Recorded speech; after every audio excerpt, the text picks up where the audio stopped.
Shepherd Youth, you're excited, you don't know why. Hi! Welcome to Worship Wednesday, everybody, where we talk all things worship on the day of Wednesday. And I have with us here our mime and worship leader, Brianne Bookout. That's where I want them to add clapping. I keep saying it. Yeah, okay. Just do it. But yes, we have Brianne with us. Brianne Bookout, thank you so much for joining my personal show, Worship Wednesday, my personal show. No, it's not. Just kidding. It's Shepherd Youth. But thank you for joining us this week. We're so glad to have you with us. And you are starting off the series idea that I had of if you could tell Shepherd Youth 3 things about worship, what would it be? And as a worship leader, The series. that's the name of the series. Yep. If you could tell 3 things about worship, what would you tell them? Can we get that also as the title screen? Honestly, if the world were ending and you could tell Shepherd Youth only 3 things about worship and you only had 3 minutes to do it, yep, that's what it is. But yes, that's the title, okay? I got it. Sometimes they're not short and sweet. Sometimes they're very long and descriptive and necessary. That's perfect. Thank you. Anyway, you were getting ready to share your heart for this series when I interrupted. Yeah, thanks a lot. Yes.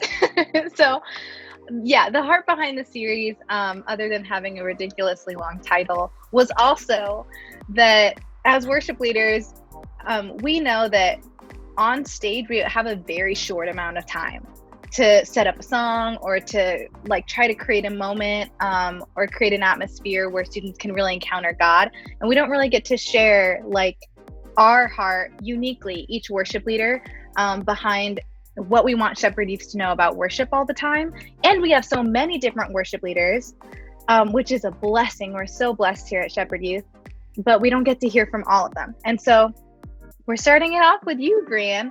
If you could tell Shepherd Youth 3 things about worship, what would it be?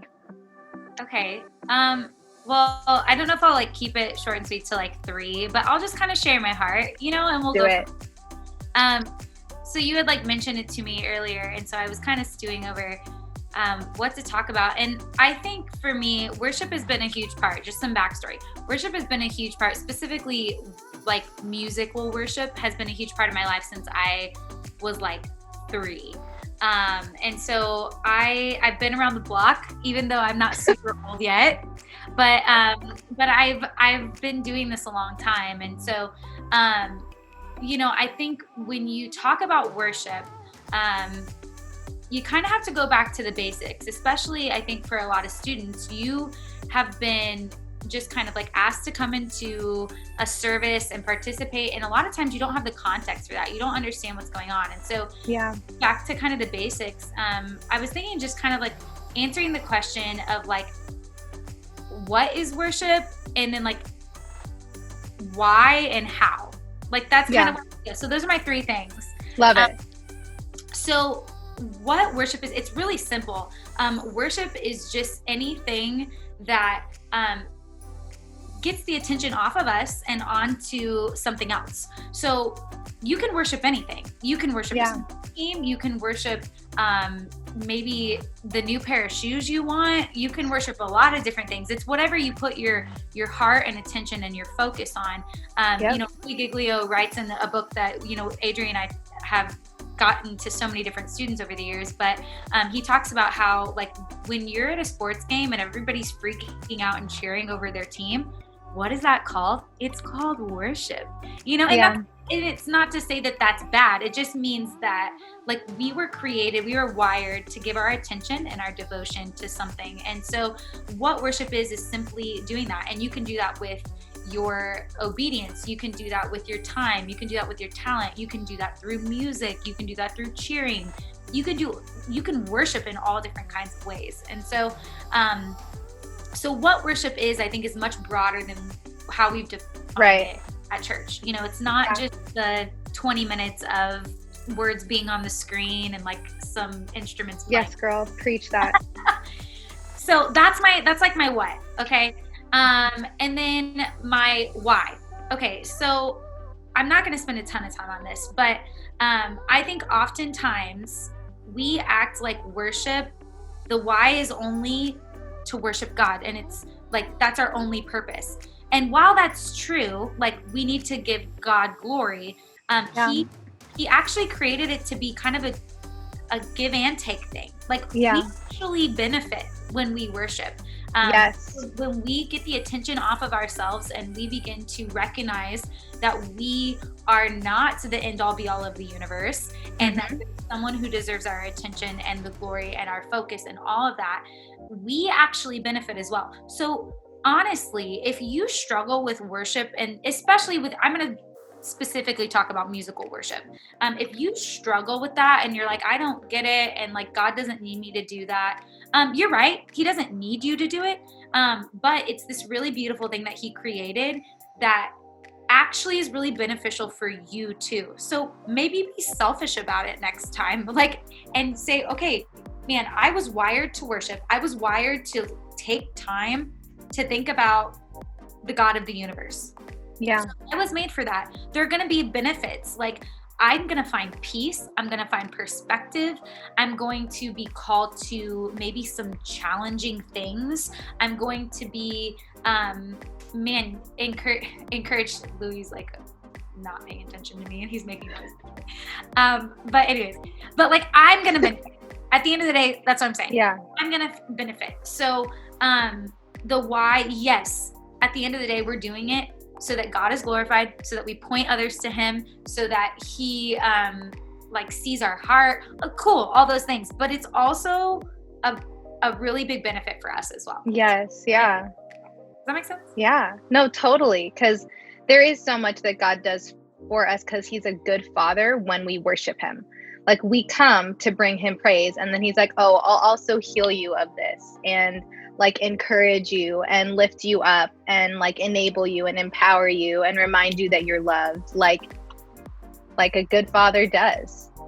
Yes. And like I feel that way even about your obedience, like worship as obedience. Yes. Same thing. Like God designed all of these systems, not just because he's like narcissistic and needs us to give him all the attention, but he knows that's the best way we function is when we're connected to who he is.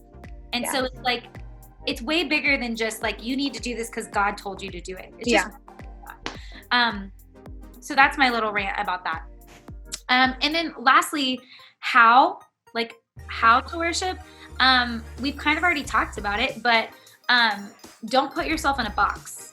It's not necessarily, worship doesn't mean you feel really emotional and you raise your hands and you like cry about something. Like that's not necessarily that might be what it draws you to. And if you here's something I learned about worship, and really my relationship with God in general. Don't expect yourself to be not yourself in your relationship with God.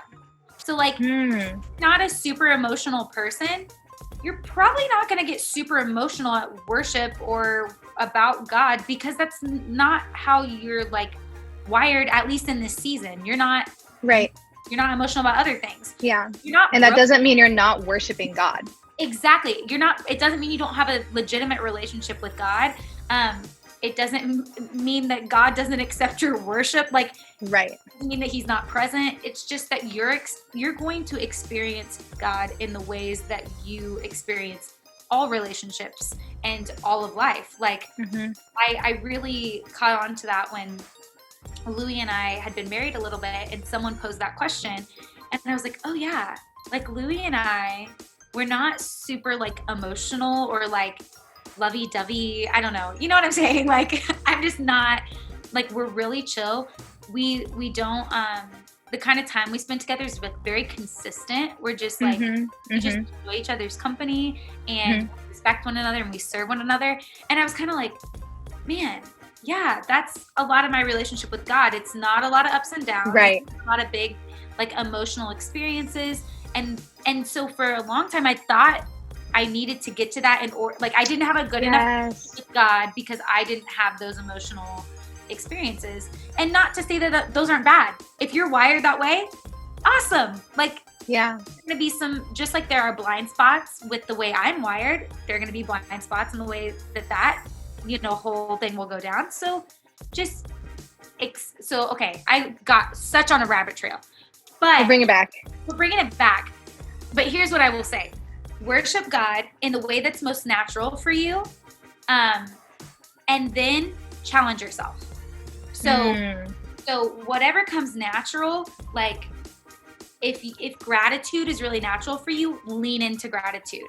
If like musical worship and like feeling things and being convicted through, then lean into it. Like lean into that, but then challenge yourself. And I think, Adria, you and I, like specifically, my relationship with you has been so good because I think we're actually very different in that. Yeah.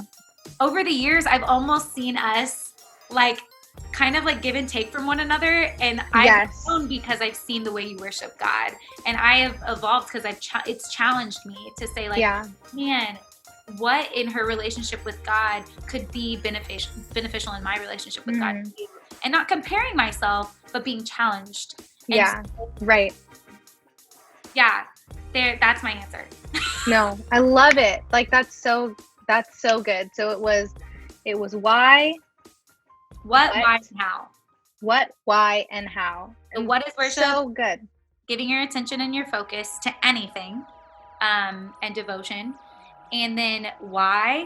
Because it's what you were created to do, and like God knows what's best, and it will benefit you. Right. More than it benefits God. Like it. Right. You know what I mean? Like, does he need it?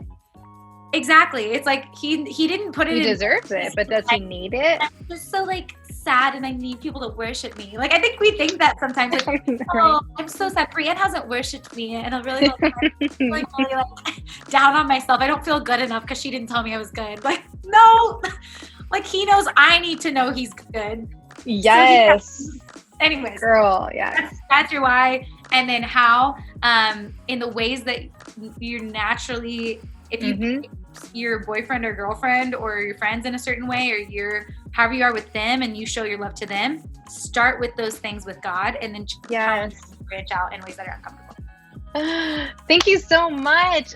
Like that was honest, good wisdom, Shepherdess. I hope that you were blessed by that goodness from our lady powerhouse, Brianne Bookout.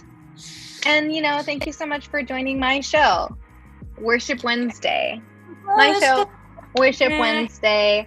Be sure to like and subscribe to our show. No, but like and subscribe to our channel, so that you can know when we got new videos coming out for you guys. We love you. We'll see you soon. Thanks for joining us on Worship Wednesday. Outro song 5, 6, 7, 8. Worship Wednesday. Worship Wednesday. Worship Wednesday. Worship Wednesday. Worship Wednesday. Worship Wednesday. Worship Wednesday. Worship Wednesday. Outro title screen. Worship Wednesday. Worship Wednesday. Worship Wednesday. All these people did some stuff. Worship Wednesday. Worship Wednesday. Worship Wednesday.